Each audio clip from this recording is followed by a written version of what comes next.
Price the Lord. Hallelujah, hallelujah. യെശയ്യായുടെ പുസ്തകം 56 അധ്യായം, അതിൽ 7, 8 തിരുലിഖിതങ്ങൾ.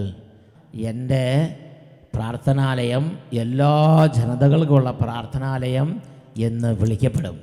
ഇസ്രായേലിൽ നിന്ന് പുറന്തള്ളപ്പെട്ടവരെ തിരികെ കൊണ്ടുവരുന്ന ദൈവമായ കർത്താവ് അരുളി ചെയ്യുന്നു, ഇതുവരെ ശേഖരിച്ചത് കൂടാതെ ബാക്കിയുള്ളവരെയും ഞാൻ ശേഖരിക്കും. ഞാൻ ഓർക്കേണ്ട അന്തോനി എന്ന് പറഞ്ഞൊരു ചേട്ടൻ്റെ കാര്യം. അപ്പോൾ അദ്ദേഹത്തിന് ചെറുപ്പം തൊട്ട് മദ്യപാനം, ഏതാണ്ട് 10-30 വർഷത്തിലധികമായി അദ്ദേഹം പുകവലിച്ച്, അദ്ദേഹം മദ്യപിച്ച്. അങ്ങനെ ഇരിക്കുമ്പോൾ അദ്ദേഹത്തിൻ്റെ കുടുംബാംഗങ്ങൾ അദ്ദേഹത്തെ ഇതുപോലൊരു വചന ശുശ്രൂഷയ്ക്ക് കൊണ്ടുവന്ന്, യേശു അദ്ദേഹത്തിൻ്റെ മേൽ ശുദ്ധജലം തളിച്ചു. എൻ്റെ പേര് അന്തോണി, രൂപത തൃശ്ശൂരെന്ന് നമ്മുടെ അന്തോണിയേട്ടനാണ് പറയുന്നത്. ഇടവക കൂനമ്മുച്ചി എന്നാ പറയുന്നത്. ഞാൻ അങ്ങനെ ഒരു സ്ഥലമുണ്ട് കേട്ടോ. 16 വയസ്സ് മുതലേ മദ്യപാനത്തിന് വലിയ അടിമപ്പെട്ട് കഴിഞ്ഞിരുന്ന ആളാണ്. 16 വയസ്സില്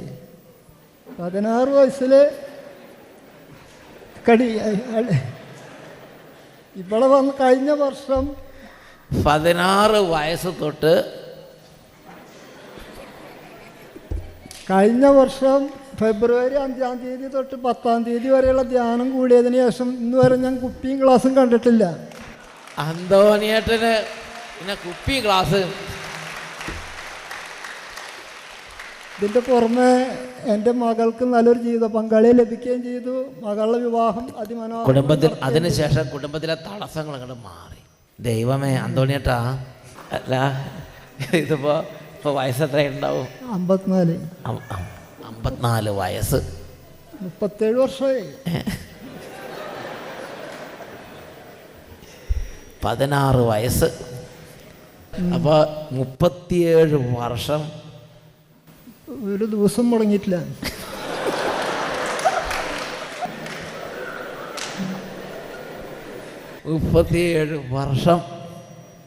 ഇതുമാതിരി നല്ല മര്യാദയ്ക്ക് കുടിച്ചോണ്ടിരുന്ന ആളാണ്. പുകവലി ഉണ്ടോ? മദ്യത്തിന് ചേട്ടനും അനിയനും ഒന്നിച്ചാണല്ലോ. മദ്യത്തിനൊപ്പം പുകയുണ്ട്. മദ്യപാനവും പുകവലിയും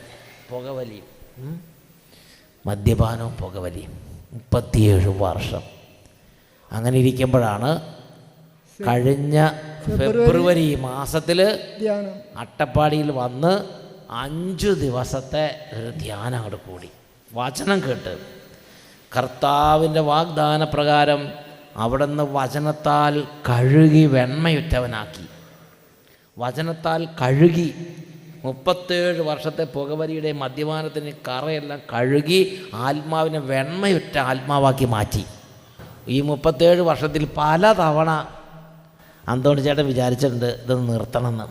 എല്ലാ ദിവസവും വിചാരിക്കും, സാധിക്കുന്നില്ല. അന്തോണി ചേട്ടൻ്റെ കാര്യം എനിക്ക് മനസ്സിലായി, ക്ലിയറാണ്. ഉള്ള കാര്യം തുറന്നു പറയും. Price the Lord. കുടിച്ചു കഴിഞ്ഞാൽ പിന്നെ എല്ലാ ദിവസവും വിചാരിക്കും ഇന്നത്തോടുകൂടി നിർത്തും, നാളെ ഇല്ല. Price the Lord. പക്ഷേ ഈ 37 വർഷമായിട്ട് നിർത്താൻ പറ്റിയിട്ടില്ല.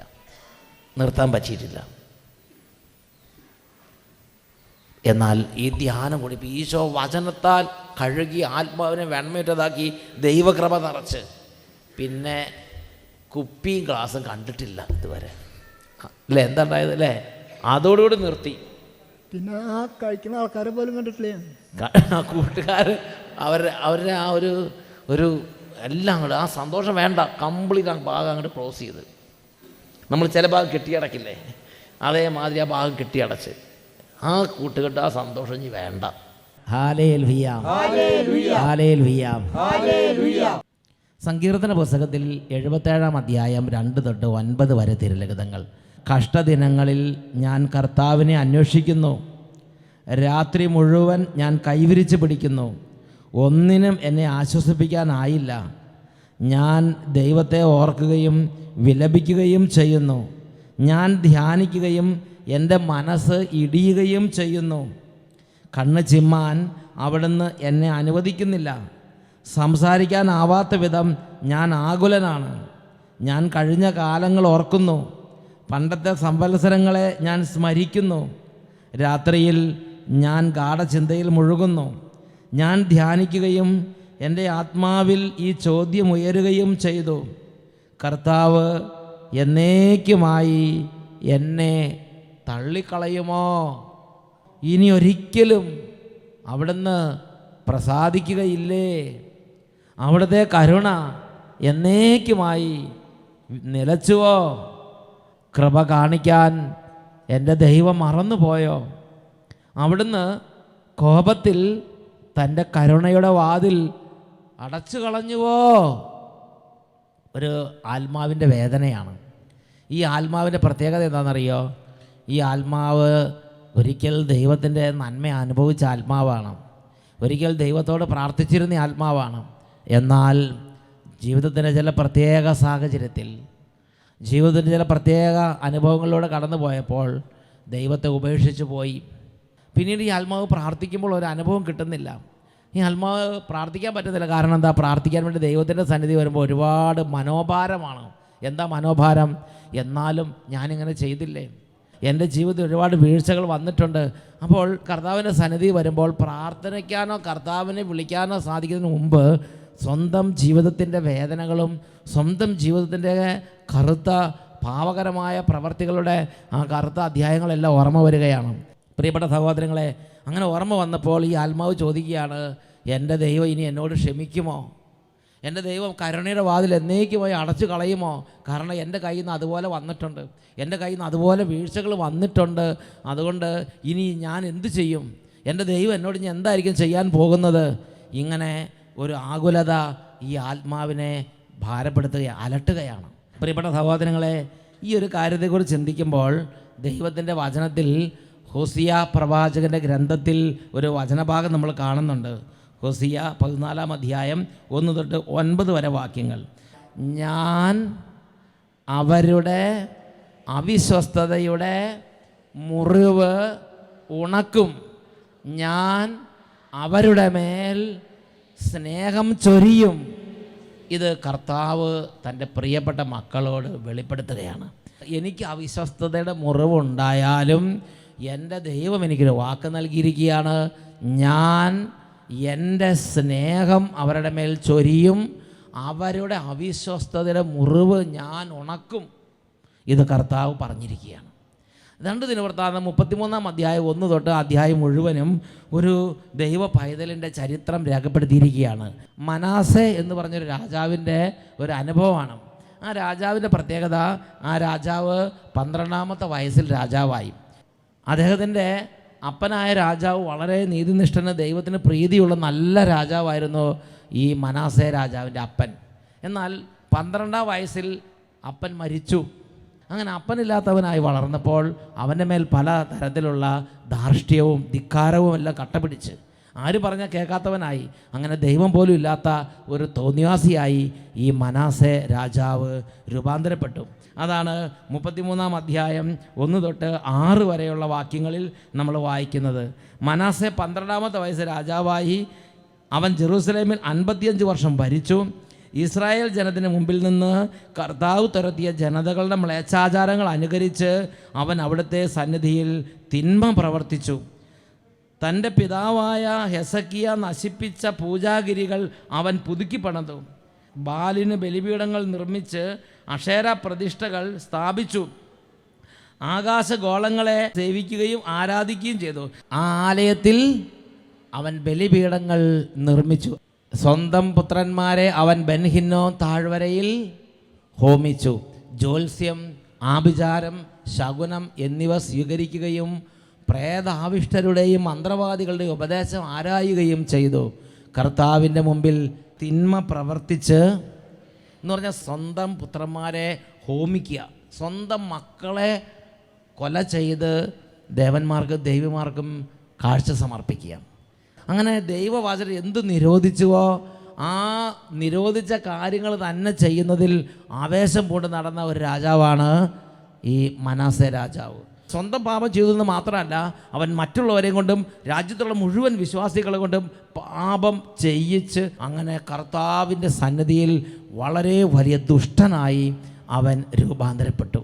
ചില കുടുംബങ്ങളിൽ അപ്പൻ പാപം ചെയ്യുന്നത് മാത്രമല്ല, അപ്പൻ്റെ കൂടെ മക്കളെല്ലാവരെയും ഒരുമിച്ച് ആ കുടുംബനാഥൻ പാപത്തിലേക്ക് നയിക്കും. കുടുംബം ഒന്നിച്ചാണ് പാപത്തിലേക്ക് ചാടുന്നത്. അപ്പോൾ കർത്താവ് എന്ത് ചെയ്തു? കർത്താവിൻ്റെ പ്രത്യേകതയാണ് എത്രമാത്രം നശിച്ചാലും ആ കുടുംബങ്ങളെ, ആ രാജ്യങ്ങളെ രക്ഷിക്കുക എന്നുള്ളത്. 10 തൊട്ട് 13 വരെ വാക്യങ്ങൾ. കർത്താവ് മനാസയോടും ജനത്തോടും സംസാരിച്ചു, പക്ഷേ അവർ വക വെച്ചില്ല. ഇവിടെ ഇരിക്കുന്ന പല ആളുകളുടെയും മനസ്സിൻ്റെ ഒരു അവസ്ഥ അങ്ങനെയാണ്. ദൈവത്തിൻ്റെ വഴികളെക്കുറിച്ച് കർത്താവ് തന്നെ പല വ്യക്തികളിലൂടെ സംസാരിക്കും. ചിലപ്പോൾ നമ്മുടെ മാതാപിതാക്കന്മാരിലൂടെ ദൈവം പറയും, മകനെ, ഇത്രയും കാലം നീ നിൻ്റെ വഴിക്ക് പോയി, ഇനി നിൻ്റെ ഇതൊക്കെ നിർത്ത്, നീ ഇനി നല്ല വഴിക്ക് തിരിയ്, നീ പള്ളിയിൽ പോ, നീ ഇനി പ്രാർത്ഥിക്ക്, നീ പ്രാർത്ഥനയ്ക്ക് കൂട്, നീ വചന വൈകുന്നേര ധ്യാനത്തിന് പോ. ഇങ്ങനെയൊക്കെ നമ്മുടെ മാതാപിതാക്കളിലൂടെ ദൈവം സംസാരിക്കും. ചിലപ്പോൾ നമ്മുടെ പ്രാർത്ഥനാ ഗ്രൂപ്പ് അംഗങ്ങളിലൂടെ സംസാരിക്കും. ചിലപ്പോൾ നമ്മുടെ ഇടവകയിലെ വികാരിച്ചലിലൂടെ സംസാരിക്കും. ചിലപ്പോൾ ഇതുപോലൊരു പ്രഭാഷണം ടെലിവിഷനിലൂടെ കേട്ടുകൊണ്ടിരിക്കുമ്പോൾ ചിലപ്പോൾ ദൈവത്തിൻ്റെ ആത്മാവ് നിങ്ങളോട് നേരിട്ട് സംസാരിക്കും. പ്രിയപ്പെട്ട സഹോദരങ്ങളെ, എന്നാൽ സ്വമനസ നാം പാപത്തിന് നമ്മുടെ ആത്മാവിനെയും ശരീരത്തെയും വിട്ടുകൊടുത്താൽ ആ ആത്മാവിൻ്റെ പ്രത്യേകതയാണ് ദൈവം നമ്മളോട് സംസാരിക്കുമ്പോൾ ദൈവത്തോട് ദേഷ്യം തോന്നും, അമർഷം തോന്നും. ദൈവത്തിൻ്റെ സ്ഥാനത്ത് നിൽക്കുന്നവരോടും അങ്ങനെ തോന്നും. ഇപ്പം അപ്പനമ്മമാരാണ് ദൈവത്തിൻ്റെ സ്ഥാനത്ത് നിൽക്കണമെങ്കിൽ അപ്പനമ്മമാരോട് ഭയങ്കര കോപം തോന്നും, ഭയങ്കര വെറുപ്പ് തോന്നും. Price the Lord. ഇപ്പോൾ വൈദികരാണ് ദൈവത്തിൻ്റെ സ്ഥാനത്ത് നിൽക്കുന്നത്, വൈദികരോട് ഭയങ്കര വെറുപ്പ് തോന്നി വൈദികരെക്കുറിച്ച് ഒരു 100,000 കുറ്റം അങ്ങോട്ട് പറയാൻ തുടങ്ങും. അത് നമ്മൾ വചനത്തിൽ രേഖപ്പെടുത്തിയിരിക്കുന്നത് എങ്ങനെയാണ്? ഹോസിയയുടെ പുസ്തകം 5-ാം അധ്യായം 4-ാം വാക്യം. തങ്ങളുടെ ദൈവത്തിൻ്റെ അരികിലേക്ക് പോകാൻ അവരുടെ പ്രവൃത്തികൾ അവരെ അനുവദിക്കുന്നില്ല. കാരണം വ്യഭിചാര ദുർഭൂതം അവരിൽ കുടികൊള്ളുന്നു, അവർ തങ്ങളുടെ കർത്താവിനെ അറിയുന്നുമില്ല. അപ്പോൾ ഒരു പാപം ചെയ്ത് കഴിയുമ്പോൾ ആ വ്യക്തിയുടെ മനസ്സടഞ്ഞു എന്ന് മാത്രമല്ല, ആ വ്യക്തി പിശാചിൻ്റെ പ്രവർത്തന മേഖലയായി മാറി. പാപത്തിൻ്റെ അരൂപിയുടെ ഒരു പ്രവർത്തന മേഖലയായി ആ വ്യക്തിയുടെ മനസ്സ് രൂപാന്തരപ്പെട്ടു. പിന്നെ ദൈവത്തിൻ്റെ കാര്യങ്ങൾ ദൈവം വന്ന് പറഞ്ഞാലോ ദൈവം വിളിച്ചാലോ ആ വ്യക്തിക്ക് കേൾക്കാൻ ഇഷ്ടമില്ല, വെറുപ്പ് തോന്നും. 2 കൊരിന്തോസ് 4-ാം അധ്യായം 3-4 തിരുലിഖിതങ്ങൾ അവിടെ വായിക്കുന്നത് എങ്ങനെയാണ്? ഞങ്ങളുടെ സുവിശേഷം നിഗൂഢമായിരിക്കുന്നെങ്കിൽ അത് നാശത്തിലേക്ക് പോകുന്നവർക്ക് മാത്രമാണ്. ഈ ലോകത്തിൻ്റെ ദേവൻ അവിശ്വാസികളായ അവരുടെ മനസ്സിനെ അന്ധമാക്കിയിരിക്കുന്നു. തന്നിമിത്തം ദൈവത്തിൻ്റെ പ്രതിരൂപമായ ക്രിസ്തുവിൻ്റെ മഹത്വമേറിയ സുവിശേഷത്തിൻ്റെ പ്രകാശം അവർക്ക് ദൃശ്യമല്ല. ഹല്ലേലൂയ. അപ്പോൾ നിങ്ങളിന്ന് വചനം കേൾക്കുമ്പോൾ താല്പര്യം തോന്നുന്നില്ലെങ്കിൽ നിങ്ങളുടെ ആത്മാവ് നാശ വഴിയെ സഞ്ചരിച്ചു കൊണ്ടിരിക്കുന്നു. നിങ്ങളുടെ ആത്മാവ് നരകത്തിൻ്റെ വഴിയെ സഞ്ചരിച്ചു കൊണ്ടിരിക്കുന്നു. നിങ്ങൾക്ക് പ്രാർത്ഥനയിലും ഇങ്ങനെയുള്ള വചനങ്ങളിലും ദൈവത്തിൻ്റെ സ്വരം കേൾക്കുമ്പോഴും ഉള്ളിൽ ഒരു നൈസർഗികമായ ആഹ്ലാദം തോന്നാത്ത വിധം മനസ്സ് മാറിപ്പോയെങ്കിൽ ദൈവത്തിൻ്റെ വചനത്തിലൂടെ ശ്ലീഹ നമ്മൾ പഠിപ്പിക്കുകയാണ്, ഞങ്ങളുടെ സുവിശേഷം നിഗൂഢമായിരിക്കുന്നെങ്കിൽ, അത് ആഹ്ലാദം പകരുന്നില്ലെങ്കിൽ, താല്പര്യം ജനിപ്പിക്കുന്നില്ലെങ്കിൽ അത് നാശത്തിലേക്ക് പോകുന്നവർക്ക് മാത്രമാണ്. ഈ ലോകത്തിൻ്റെ ദേവൻ അവിശ്വാസികളായ അവരുടെ മനസ്സിനെ അന്ധമാക്കിയിരിക്കുന്നു. തന്നിമിത്തം ദൈവത്തിൻ്റെ പ്രതിരൂപമായ ക്രിസ്തുവിൻ്റെ മഹത്വമേറിയ സുവിശേഷത്തിൻ്റെ പ്രകാശം അവർക്ക് ദർശിക്കും. ആ സന്തോഷമില്ല. വചനം കേട്ടാലും സന്തോഷം തോന്നില്ല, വചനം കേട്ടാലും അനുതാപം ലഭിക്കില്ല, വചനം കേട്ടാലും പ്രാർത്ഥിക്കാൻ തോന്നില്ല, വചനം കേട്ടാലും അംഗീകരിക്കാൻ തോന്നില്ല. അത് കേട്ട് പിന്നെ എന്ന് പറഞ്ഞാൽ അങ്ങോട്ട് പോവുകയുള്ളൂ. കാരണം പാപത്തിൻ്റെ ദേവനായ ദുഷ്ടപിശാച് നമ്മുടെ മനസ്സിനെയും ഹൃദയങ്ങളെയും അന്ധമാക്കി. അങ്ങനെയുള്ളവരുടെ മനസ്സിൻ്റെ ഘടന വിശുദ്ധ ബൈബിൾ നമുക്ക് കാണിച്ചു തരുന്നുണ്ട്. നിയമാവർത്തനം 29-ാം അധ്യായം 18-19 വാക്യങ്ങൾ. അങ്ങനെയുള്ളവൻ ഈ ശാപവാക്കുകൾ കേൾക്കുമ്പോൾ കുതിർന്നതും വരണ്ടതും ഒന്നുപോലെ എന്ന ഭാവത്തിൽ ഞാൻ എൻ്റെ സ്വന്തം ഇഷ്ടത്തിന് നടന്നാലും സുരക്ഷിതനായിരിക്കുമെന്ന് പറഞ്ഞ് തന്നെ അനുഗ്രഹിക്കും. ഞാൻ ഇങ്ങനെ പോയാലും കുഴപ്പമൊന്നുമില്ല, എൻ്റെ ദൈവത്തിന് എന്നെ അറിയാം, എൻ്റെ ദൈവം എന്നെ ഉപദ്രവിക്കൊന്നുമില്ല, നിങ്ങൾ എന്നെ ഉപദ്രവിക്കാതിരുന്നാൽ മതി. ഇങ്ങനെ വീട്ടിൽ കിടന്ന് ശണ്ടയുണ്ടാക്കും. ഇത് നാശ വഴിയെ കൊണ്ട് ആത്മാവിൻ്റെ ചിന്തയാണ് ഈ കൊടുത്തിരിക്കുന്നത്. കയ്പുള്ള വിഷഫലം കായ്ക്കുന്ന മരത്തിൻ്റെ വേര് എന്നാണ് അതിൻ്റെ അർത്ഥം. ആ ആത്മാവ് അങ്ങനെയായി തീർന്നു. ഞാൻ വചനം കേട്ടാലും കേട്ടില്ലേലും എനിക്കൊന്നുമില്ല, ഞാൻ പ്രാർത്ഥിച്ചാലും പ്രാർത്ഥിച്ചാലും കുഴപ്പമില്ല, ഞാൻ കുമ്പസാരിച്ചാലും കുമ്പസാരിച്ചില്ലെങ്കിൽ എനിക്ക് വലിയ വ്യത്യാസമൊന്നുമില്ല. ഈ ഒരു രീതിയുണ്ടല്ലോ, ഈ ഒരു രീതി വിഷഫലം കായ്ക്കുന്ന കയ്പ് വൃക്ഷത്തിൻ്റെ വിഷവേരിൽ നിന്നാണ് ഇത് ഉണ്ടാകുന്നത്. ജെറമിയായുടെ പുസ്തകം 18-ാം അധ്യായത്തിലെ 12-ാമത്തെ തിരുലിഖിതം. എന്നാൽ അവർ പറയും, ഇതെല്ലാം വ്യർത്ഥമാണ്, ഞങ്ങൾക്ക് തോന്നുന്നത് ഞങ്ങൾ ചെയ്യും. ഓരോരുത്തരും അവനവൻ്റെ ദുഷ്ടഹൃദയത്തിൻ്റെ പ്രേരണയ്ക്കൊത്ത് പ്രവർത്തിക്കും. മനാസേ രാജാവ് അങ്ങനെയായിരുന്നു. അവന് തോന്നിയത് അവൻ ചെയ്തു. കുട്ടികളെ കൊല്ലാൻ തോന്നിയ കുട്ടികളെ കൊന്നു, കുട്ടികളെ കൊന്ന് രക്തം ഒഴുക്കാൻ തോന്നിയ കുട്ടികളെ കൊന്ന് രക്തം, പണ്ട് കോഴിനെ കൊന്ന് രക്തം ഒഴുക്കുന്നത് അതേമാതിരി കുട്ടികളെ കൊന്ന് രക്തം ഒഴുക്കുക ഒരപ്പൻ. എന്താ അപ്പൻ്റെ ഹൃദയത്തിൻ്റെ കാഠിന്യം ചിന്തിച്ച് നോക്ക്. ഓരോരുത്തരും അവനവൻ്റെ ദുഷ്ടഹൃദയത്തിൻ്റെ പ്രേരണയ്ക്കൊത്ത് ജീവിക്കും. എഴുതപ്പെട്ട ബൈബിളോ വചനമോ ഒന്നും അവർക്ക് ബാധകമുള്ള വിഷയമുള്ള കാര്യമല്ല. അത് അന്വേഷിക്കാനോ പഠിക്കാനോ മെനക്കെട്ടില്ല. നമ്മൾ കുറച്ചു കാലം റിപ്പീറ്റഡായി പാപം ചെയ്താൽ, ആവർത്തിച്ച് കുടിക്കുക, ആവർത്തിച്ച് നുണ പറയുക, ആവർത്തിച്ച് മോഷ്ടിക്കുക, ഏതെങ്കിലും പാപങ്ങൾ ആവർത്തിച്ച് ചെയ്ത് കഴിയുമ്പോൾ പിന്നെ അവരുടെ രീതികളിൽ മാറ്റം വരും. ജെറമിയായുടെ പുസ്തകം 7-ാം അധ്യായം 23 മുതൽ 26 വരെ വാക്യങ്ങൾ. കർത്താവ് പറയുകയാണ്, ഞാൻ ഒരു കാര്യം മാത്രം അവരോട് കൽപ്പിച്ചിരുന്നു, എൻ്റെ വാക്ക് കേൾക്കുക, അപ്പോൾ ഞാൻ നിങ്ങളുടെ ദൈവവും നിങ്ങൾ എൻ്റെ ജനവുമായിരിക്കും. ഞാൻ നിങ്ങളോട് കൽപ്പിക്കുന്ന മാർഗത്തിലൂടെ ചരിക്കുക, നിങ്ങൾക്ക് ശുഭം വരും എന്ന് ഞാൻ അവരോട് പറഞ്ഞു. അവരാകട്ടെ അനുസരിക്കുകയോ കേൾക്കുക പോലുമോ ചെയ്തില്ല. തങ്ങളുടെ ദുഷ്ടഹൃദയത്തിൻ്റെ പ്രേരണ അനുസരിച്ച് തന്നിഷ്ടം പോലെ അവർ നടന്നു, തനിക്ക് തോന്നിയതുപോലെ നടന്നു. എനിക്ക് ആണിനെ കല്യാണം തോന്നി കഴിക്കാൻ തന്നെ ആണിനെ കല്യാണം കഴിക്കും. ഒരു പെണ്ണ് വിചാരിക്കുക എനിക്ക് പെണ്ണിനെ കല്യാണം കഴിച്ചാൽ മതി, എന്നുവെച്ചാൽ പെണ്ണിനെ കല്യാണം കഴിക്കും. എന്താ പറയുക, തോന്നിയാസല്ലേ അത്. 26-ാം വാക്യം ഇങ്ങനെയാണ് പറയണത്, അവർ എന്നെ അനുസരിക്കുകയോ എൻ്റെ വാക്ക് ശ്രവിക്കുക പോലുമോ ചെയ്തില്ല. പിന്നെ എന്തു ചെയ്തു? പ്രത്യുത മർക്കടമുഷ്ടിയോടെ അവർ തങ്ങളുടെ പൂർവികന്മാരെക്കാൾ അധികം തിന്മ ചെയ്തു, ക്രൂരത കൂടി. ഒരു ഭാഗത്ത് മനുഷ്യർ വളരെയധികം ആളുകൾ നന്നായി വരുന്നുണ്ട്, അതോടൊപ്പം തന്നെ ചില സ്ഥലത്ത് വളരെ മോശമായി വരുന്നുണ്ട്. നമ്മളിങ്ങനെ മുമ്പോട്ട് പോയാൽ എന്താവും? മുമ്പോട്ട് പോയി കുറച്ച് കഴിയുമ്പം നമ്മൾ ഇതുവഴി നശിക്കും, എല്ലാം നശിക്കും, കത്തിച്ചാമ്പലായി പോകുമെന്നറിഞ്ഞാലും ശരി, നമ്മളാ പാപം ഉപേക്ഷിക്കാൻ നമുക്ക് പറ്റാതെയാവും. നമ്മുടെ വഴികൾ ഉപേക്ഷിക്കാനോ നമ്മുടെ മാർഗങ്ങൾ തിരുത്താനോ നമ്മൾ കഴിവില്ലാത്തവരായി മാറും മക്കളെ. റോമ 1:32 ഇത്തരം കൃത്യങ്ങൾ ചെയ്യുന്നവർ മരണാർഹരാണ് എന്ന ദൈവകൽപ്പന അറിഞ്ഞിട്ടും അവർ അവ ചെയ്യുന്നു. മാത്രമല്ല അങ്ങനെ ചെയ്യുന്നവരെ അംഗീകരിക്കുക. ഈ പ്രവൃത്തികളിലൂടെ പോയാൽ ആത്മാവ് നിത്യമായി നശിക്കും എന്നറിഞ്ഞാൽ ശരി, അത് തന്നെ ചെയ്യും. അങ്ങനെ ചെയ്യുന്നവരെ കൂട്ടുകാരായി കൊണ്ടു നടക്കും, അങ്ങനെ ചെയ്യുന്നവരെ കമ്മിറ്റിക്കാരാക്കും, അങ്ങനെ ചെയ്യുന്നവരെ സഭയിൽ ഉൾപ്പെടുത്തും. കാരണം നമ്മളെ തെറ്റിന് സപ്പോർട്ട് ചെയ്യണം. അങ്ങനെ ചെയ്യുന്നവരുടെ പ്രവൃത്തികളെ ലൈക്ക് ചെയ്ത് വലിയൊരു സാമ്രാജ്യം ഉണ്ടാക്കിയെടുക്കും. പ്രിയപ്പെട്ട സഹോദരങ്ങളെ, ഇത് അധികകാലം മുന്നോട്ട് പോവുകയില്ല. 2 ദിനവൃത്താന്തം 33-ാം അധ്യായത്തിൽ 10-13 വരെ വാക്യങ്ങൾ വായിക്കുമ്പോൾ കാണാം, കർത്താവ് മനാസയുടെ ജനത്തോട് സംസാരിച്ചു. പക്ഷേ എന്താ ചെയ്തത്? അവർ വകവെച്ചില്ല. അതിനാൽ കർത്താവ് അസീറിയ രാജാവിൻ്റെ സേനാധിപന്മാരെ അവർക്കെതിരെ അയച്ചു. അവർ മനാസയെ കൊളുത്തിട്ട് പിടിച്ച് ഓട്ട് ചങ്ങലകളാൽ ബന്ധിച്ച് അപ്പോൾ എന്ത് ചെയ്തു? അടുത്ത രാജ്യത്ത് കർത്താവ് ദുഷ്ടനായ ഒരു ഭരണാധികാരിയെ ഉയർത്തി. ക്രൂരനായ ഒരു ഭരണാധികാരിയെ അടുത്ത രാജ്യത്ത് ഉയർത്തി. അവർ ഓടിച്ചിട്ട് മനാസയുടെ എല്ലാ സൈന്യത്തെ കൊന്നൊടുക്കി.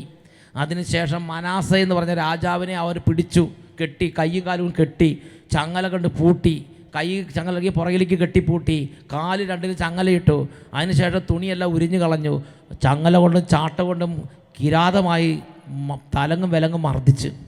മനാസ 2 കൈകളിലും 2 കാലുകളിലും ചങ്ങലക്കിട്ട് പോതിരെ അടിയും കൊണ്ട് 10-600 കിലോമീറ്റർ പോത്തിനെ അടിച്ച് നടത്തി ശത്രു രാജ്യത്ത് കൊണ്ടുവന്ന് കിണർ പോലുള്ള വലിയൊരു ഇരുട്ടുമുറിക്കുള്ളിൽ ചങ്ങലക്കിട്ട് പൂട്ടിയിട്ടിരിക്കുകയാണ്. എന്നാണ് കൊല്ലേണ്ടത്, തൂക്കി കൊല്ലേണ്ടത് എന്നാന്ന് മാത്രം തീരുമാനിച്ചാൽ മതി. ഇപ്പോൾ ഭാര്യയില്ല, മക്കളില്ല, സിംഹാസനമില്ല, കൊട്ടാരമില്ല, കിരീടമില്ല, അധികാരമില്ല, ഒന്നുമില്ല. സർവ്വതും നഷ്ടപ്പെട്ട് ചങ്ങലകൾ മാത്രം, ഇടയ്ക്കിടയ്ക്ക് ചങ്ങലയുടെ കിലുക്കം മാത്രം കേൾക്കാം, വേറെ ഒന്നുമില്ല, ഒന്നും കാണാനും പറ്റില്ല.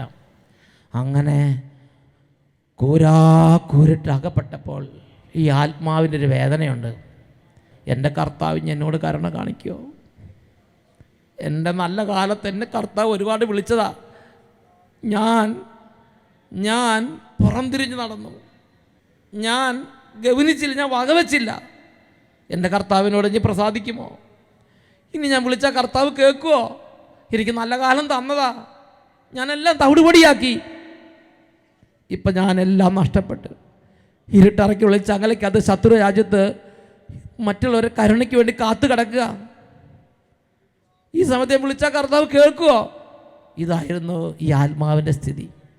മനാസെ അവിടെ വെച്ച് എളിമപ്പെട്ട് കർത്താവിൻ്റെ ഒരു കൃപ കിട്ടി.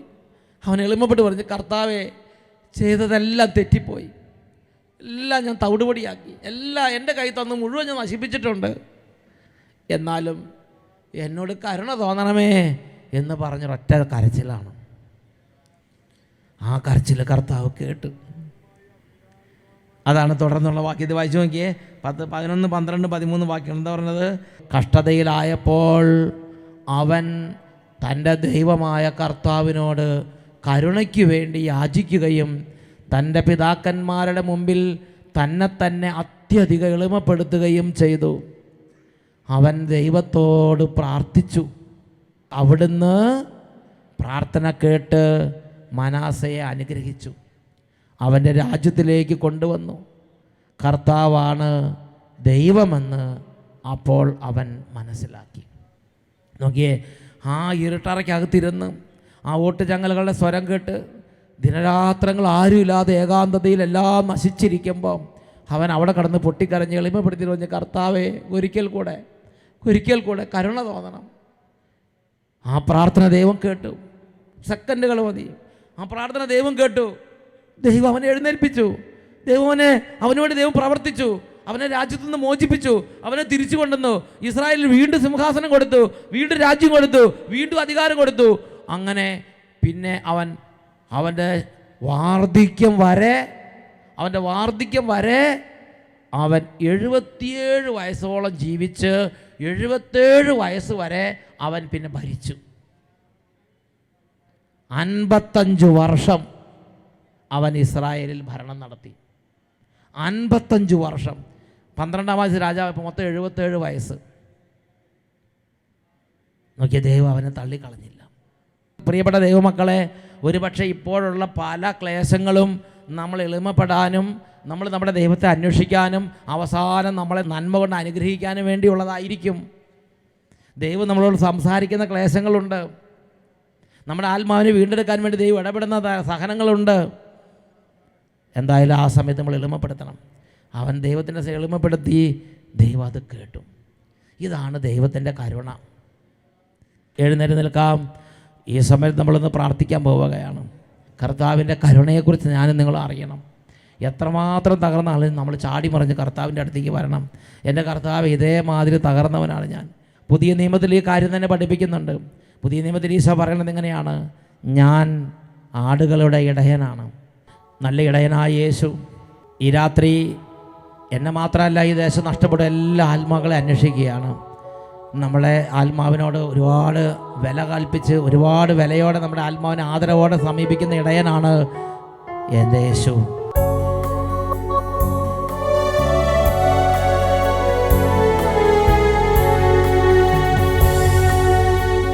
ആടുകൾ നൂറുള്ളൊരാട്ടിടയൻ, കാടുകൾ വീണാകും പാട്ടിടയൻ, മേച്ചിൽപ്പുറം വിട്ടിട്ടാലയിൽ വന്നപ്പോ കണ്ടില്ലൊരാടിനെ ആരാവി. രണ്ട് കരങ്ങളും കൂപ്പി കണ്ണുകൾ അടച്ച് ധ്യാനിച്ച് പ്രാർത്ഥിക്കുന്ന സമയമാണ്. കൈകൾ കൂപ്പി കണ്ണടച്ച് ധ്യാനിച്ച് പ്രാർത്ഥിക്കുന്നു. നെഞ്ചു നുറുങ്ങി കരഞ്ഞു, പാവം കണ്ണു കലങ്ങി തിരഞ്ഞു, കയ്യിൽ മെഴുകുവിളക്കു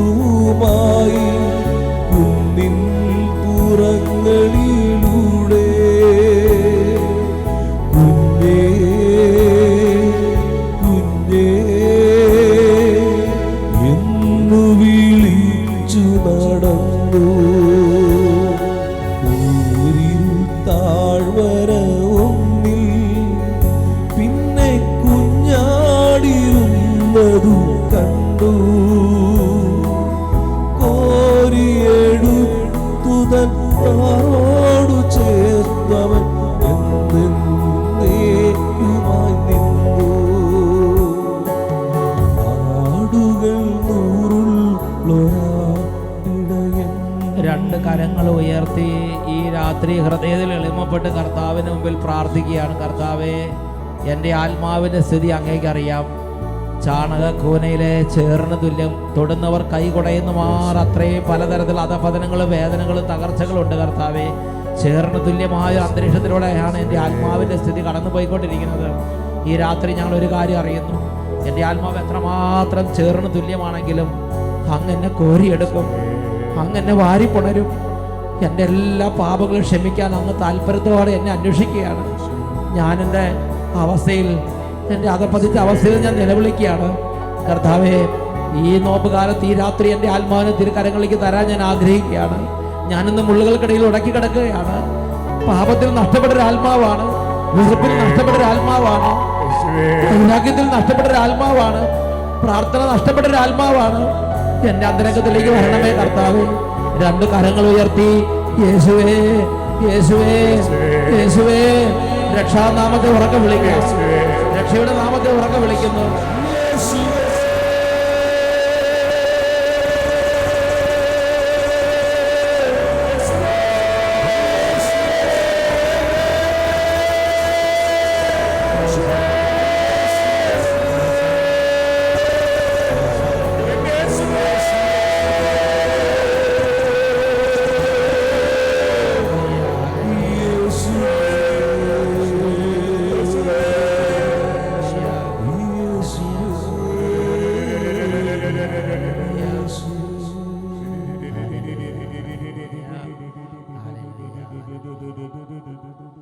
ഉച്ചത്തിൽ പറയാം, ഹല്ലേലൂയ.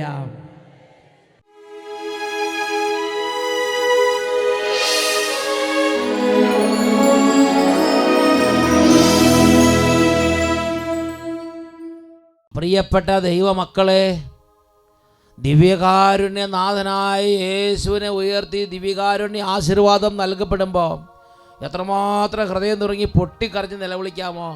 ആത്മാവിൻ്റെ തകർച്ച, ഹൃദയത്തിൽ തലം കെട്ടിക്കിടന്ന വേദന, ഇതെല്ലാം ദൈവ സന്നിധിയിലേക്ക് ധാരധാരയായി ജലധാര പോലെ ചൊരിഞ്ഞ് പൊട്ടിക്കരഞ്ഞ് നിലവിളിച്ച് പ്രാർത്ഥിക്കാം. രണ്ട് കരങ്ങൾ ഉയർത്തി ഉച്ചത്തിൽ പ്രാർത്ഥിക്കുന്നു. Hallelujah, hallelujah. ആബാ പിതാവേ, പിതാവേ, ഇപ്പോൾ ഇടപെടണമേ. Hallelujah, hallelujah. കരങ്ങൾ ഉയർത്തി ഉച്ചത്തിൽ നിലവിളിക്കുന്നു. ഭയപ്പെടേണ്ട മകനേ, മകളേ, നിന്റെ ദൈവമല്ലേ. ആബാ പിതാവേ, ഭയപ്പെടേണ്ട മകനേ, മകളേ, ഞാൻ നിന്റെ ദൈവമല്ലേ. ആബാ പിതാവേ, ഭയപ്പെടേണ്ട മകനേ, മകളേ, ഞാൻ നിന്റെ ദൈവമല്ലേ. കരയരുതേ ഇനിയൻ കൺമണിയേ, ഞാൻ നിന്റെ കൂടെയില്ലേ.